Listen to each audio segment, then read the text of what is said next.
Hello friends, आज हम basic chapter जो हम कर रहे थे इनकम टैक्स का, उसके कुछ कंसेप्ट रह गए हैं, उसको करके हम नेक्स्ट चैप्टर पर चलेंगे। सबसे पहले gross total income. Gross total income is total of income from all the heads. अब ऑल द हेड्स क्या है? इनकम टैक्स में हेड्स को 5 भागों में डिवाइड किया गया है। सबसे पहले salary, then income from house property, income from capital gain, income from business and profession and income from other sources. इन पांचों की इनकम को अगर हम टोटल कर दें तो हमारे पास ग्रॉस टोटल इनकम आ जाएगी। उसके बाद टोटल इनकम क्या है? अगर हम इस ग्रॉस टोटल इनकम में से चैप्टर 6A की डिडक्शंस माइनस कर दें तो हमारे पास टोटल इनकम आ जाएगी। ठीक है, तो ये 2 कंसेप्ट हो गए। ग्रॉस है पांचों हेड का टोटल, और उसमें से भी अगर हम डिडक्शन को माइनस कर दें तो हमारे पास टोटल इनकम आ जाएगी। अब हम स्लैब रेट पढ़ेंगे, टैक्स रेट्स पढ़ेंगे। अब स्लैब्स क्या होता है कि पर्टिकुलर अमाउंट तक आपकी रेट कुछ है, फिर अमाउंट चेंज होता जाएगा आपका, तो हमारी रेट्स भी चेंज होती जाएंगी। सबसे पहले हम पढ़ेंगे इंडिविजुअल, HUF, AOP, BOI और AGP। AOP है association of person, BOI body of individual, AGP है आर्टिफिशियल जुडिशियल पर्सन। चाहे वो रेजिडेंट है, चाहे वो नॉन रेजिडेंट है, चाहे मैन है, चाहे वीमेन है। तो हम इसकी स्लैब रेट को पढ़ते हैं। सबसे पहले लिखा हुआ है कि 2,50,000 2,50,000 तक आपका टैक्स क्या है? नील। मतलब 2,50,000 तक जिसकी इनकम है, they don't need to worry, मतलब टैक्स उनका नील है। उसके बाद अगर 2,50,000 एक से लेकर 5 लाख तक की अमाउंट है आपकी, तो उसके ऊपर टैक्स लगेगा आपका 5%। एग्जाम्पल के तौर पर किसी पर्सन की इनकम 3 लाख है। अभी हमने कहा कि 2,50,000 तक तो उसको कुछ नहीं देना, लेकिन 50,000 जो बच गया उस पर तो देना पड़ेगा। इसके ऊपर रेट है हमारे पास 5%, तो 5% 50,000 का क्या बनेगा? 2,500, मतलब 2,500 रुपये उसका टैक्स बन जाएगा। उसके बाद 5 लाख तक हमने पढ़ लिया। अब जिसकी इनकम 5 लाख एक से लेकर 10 लाख तक की है, उसके ऊपर टैक्स रेट है 20%। अब और जिसकी 10 लाख से ऊपर है उसकी है 30%। तो अब हम इसका भी एक छोटा सा देख लेते हैं। अब मान लेते हैं किसी पर्सन की इनकम है 11 लाख रुपए। ठीक है, पहले तो 2,50,000 तक नील, कुछ जरूरत नहीं है। 2,50,000 से 5 लाख कितना बन गया? 2.5 लाख बन गया। 2.5 लाख पे 5% करेंगे तो कितना बनेगा? 12,500। फिर 5 लाख से 10 लाख कितने बन गए? 5 लाख। तो इस 5 लाख पे 20% मतलब बन गया 1 लाख। तो ये कितना हो गया? 1,12,500। ठीक है, तो 12,500 प्लस 1 लाख, 1,12,500 का टैक्स बन गया। लेकिन अभी हमने 10 लाख तक कैलकुलेशन किया और इसकी इनकम है 11 लाख। तो अगले 1 लाख पे, 1 लाख का हमारी रेट कितनी थी? 30%। तो 1 लाख पे 30% बनेगा 30,000 रुपये।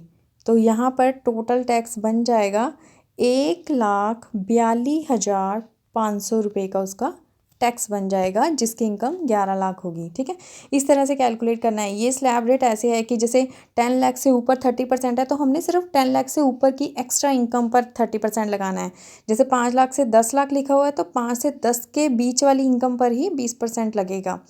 ठीक है, उसके बाद हम पढ़ेंगे रेजिडेंट सीनियर सिटीज़न।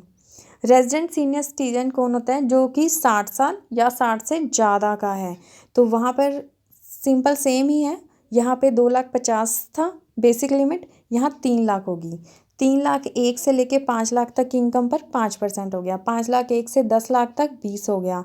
ऐसे ही 10 लाख से ऊपर की इनकम हो गई तो 30%। कैलकुलेशन का तरीका वही रहेगा, जस्ट एक बेसिक लिमिट चेंज हुई है। ऐसे ही रेजिडेंट सुपर सीनियर सिटीज़न 80 और अबव है, ये देख लेना। ये दोनों चीज़ें B और C पॉइंट जो है हमारा, वो सिर्फ रेजिडेंट के लिए अप्लाई है।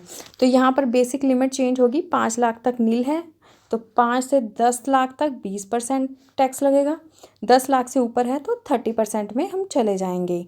तो ये तो थी स्लैब रेट फॉर इंडिविजुअल्स। अब हम पढ़ेंगे उसके बाद दूसरे पर्सन रह गए, फर्म, LLP, और लोकल अथॉरिटीज़ रहेगी हमारी। अब इनके बारे में, इनके ऊपर फ्लैट चल रही है 30%। Whole income is taxable at the rate of flat 30%। उसके बाद कोऑपरेटिव सोसाइटी, उन पे स्लैब्स नहीं था, ये डी पॉइंट पे कोई स्लैब नहीं है। ई पॉइंट कोऑपरेटिव सोसाइटी का है, इसमें अगर 10,000 तक की इनकम है आपकी तो 10%, 10,000 से 20,000 तक है तो 20%, और 20,000 से ऊपर वाली इनकम के पार्ट पर लगेगा 30% रेट। उसके बाद हम आ जाते हैं कंपनी पे। कंपनी हमारी दो तरह की है, डोमेस्टिक है और एक फॉरेन है। डोमेस्टिक कंपनी पे क्या है, अगर आपकी total turnover and gross receipt कौन से प्रीवियस ईयर में 17-18 में 400 करोड़ तक है या उससे कम है तो आपका टैक्स रेट भी क्या है 25%। लेकिन अगर आपकी टर्नओवर, टोटल टर्नओवर और ग्रॉस रिसीट इससे ऊपर है तो भाई टैक्स रेट भी ज़्यादा है, तो 30% आपको देना पड़ेगा। इसके बाद हम आ जाते हैं foreign company other than domestic companies. इसके ऊपर फ्लैट रेट 40% है, बट हमारे पास कुछ फॉरेन कंपनीज़ ऐसी भी हैं जहाँ पर टैक्स रेट 50% भी है। वो किस केसेस में है, वो टेक्निकल सर्विसेज और रॉयल्टी के केसेस में है। अगर किसी फॉरेन कंपनी ने गवर्नमेंट से या फिर इंडियन कंसर्न से रॉयल्टी के लिए कॉन्ट्रैक्ट किया हुआ है, कब रॉयल्टी के लिए कॉन्ट्रैक्ट किया है उन्होंने 1/4/1961 से 31/3/1976 के बीच में, और टेक्निकल सर्विसेज के लिए 1/3/1964 से 31/3/1976 के बीच में, तब आपका टैक्स रेट 50% हो जाएगा। उसके बाद हम अब आते हैं क्लैरिफिकेशन पर। एक क्लैरिफिकेशन है कि अगर किसी पर्सन, कोई भी पर्सन है, 1 अप्रैल को बर्थ है उसका और बर्थ डेट है तो वहाँ पे वो क्या है, मान लो वो 60 का हो जाता है या 80 का हो जाता है। अब देखो 60 और 80 के लिए हमारी एग्जाम्पशन लिमिट चेंज हो जाती है, बट एक दिन की वजह से उसको बेनिफिट दिया जाना चाहिए क्या नहीं दिया जाना चाहिए, क्योंकि देखो पिछले साल तो वो अभी 60 का नहीं हुआ था 31 मार्च तक, लेकिन 1 अप्रैल को होते ही असेसमेंट ईयर का 1 अप्रैल जो था फर्स्ट डेट था, उसी पे ही वो बन गया 60 या 80 का। तो क्लैरिफिकेशन है कि उसको बेनिफिट दे दिया जाएगा, किसका, सीनियर सिटीज़न का या फिर सुपर सिटीज़न का, अगर वो 80 क्रॉस कर जाता है और 60 बन जाता है।